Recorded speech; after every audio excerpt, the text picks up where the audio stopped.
اب مفتی حسان صاحب ہمارے بیٹھے ہوئے ہیں، یہ چھوٹے تھے تو لائن میں لگ کر میرے پاس ملتے تھے، آتے تھے آپ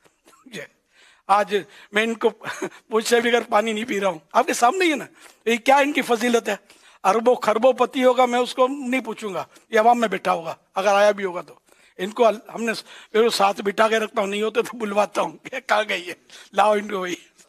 تو یہ احترام عزت ان کے کیوں ہے؟ علم دین، پہلے قرآن حفظ کیا ماشاء اللہ، پھر انہوں نے درس نظامی کیا،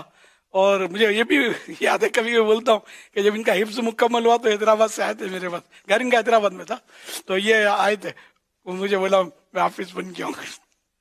الحمدللہ، پھر درس نظامی، پھر تخصص فی الفقہ، اور جو بھی کیا آپ کے سامنے ہے کہ ماشاء اللہ آج ہے نا کہ یہ مقام ہے نا مولانا ہے،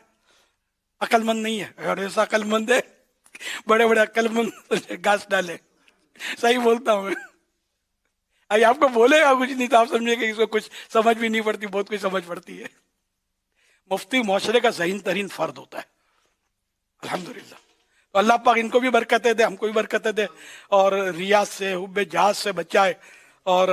رب راضی ہو جائے۔ تو اس لیے اپنے بچوں کو گھر میں ایک تو ہونا چاہیے، درس نظام ایک بیٹا ایک بیٹی،